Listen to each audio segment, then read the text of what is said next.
Hey everyone, this is Bevan here, and welcome to the Cape Vidal section of the iSimangaliso Wetland Park. iSimangaliso is a park that needs no introductions. It's the very first reserve to be declared a World Heritage Site in South Africa back in 1999, and it was given the status because of its unique ecosystems, its biodiversity, and its sheer beauty. Now this is a really big deal because if you consider that one of the criteria for being listed as a World Heritage Site is that there can be no place like it in the world. That means that this area is totally one of a kind. Now, there are more facts and figures about this reserve than I could possibly list in such a short video, so I'm going to rattle a couple off here that I've got now, but if you'd like some more information, I'll leave a link below for you to check out later. But in the meantime, here goes. Lake St Lucia is Africa's largest estuary. The reserve encompasses 220 kilometers of coastline and beaches, 190 kilometers of marine reserve, 8 interlinking ecosystems, 3 major lake systems, 8 major game reserves, all of the big 5 land mammals, as well as sharks and whales, the highest number and density of black rhinos in the world, 100 species of coral, 36 species of snake, 5 species of turtles, 526 species of birds, 35 frog species, 80 species of dragonflies, 1,200 species of fish, and over 2,000 species of flowering plants. Now that is a long list that's just the tip of the iceberg, and it really is a lot to wrap your mind around. If you weren't sure, that should confirm this is one of a kind. It's an absolutely pristine environment and one worth looking after. So as for our trip, Jill and I have spent the last couple of days in St Lucia, which is a small town just south of the iSimangaliso Wetland Park.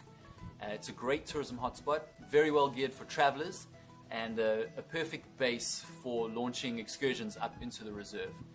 We've really focused on the southern part of the park, which the main attraction there being Lake St Lucia, and the game regions on the eastern and western shores.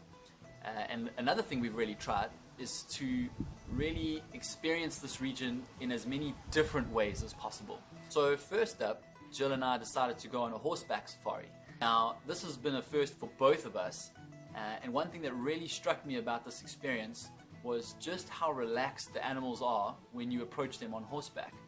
Ordinarily, animals don't like human presence, so they're normally quite jittery, but on horseback, they seemed a lot more calm and way more accepting of you being there, so we could actually get quite close. The other thing I really enjoyed was the sense of being part of the surroundings. If you're on a game drive or you're driving in your vehicle, sometimes you can feel a little bit isolated, but on horseback, you're about as part of the environment as you can be with the animals you're viewing. Now, we did decide to do a traditional styled game drive, although in this instance, we opted for the nighttime version.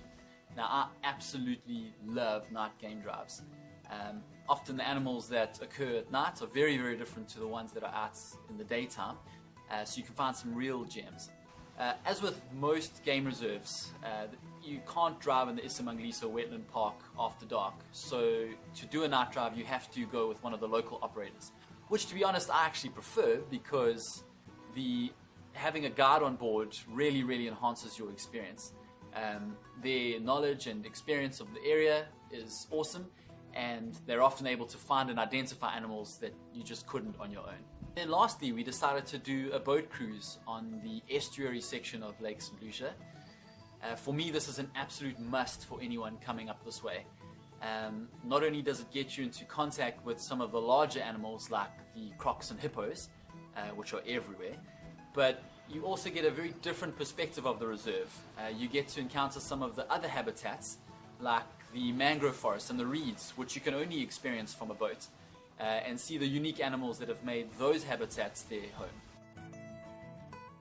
Cool, so as you can see, we've had an absolute whirlwind of a time here in St Lucia. We've really not battled to fill our days with back-to-back excursions. We're going to be spending the next few days here in Cape Vidal, where we'll snorkel, do some exploring, and then we head back into St Lucia to take part in a trail run, which we're both really excited for. So lots still to do, thankfully some time to do it in. We really hope you guys will join us, and we'll see you on the road. Cheers.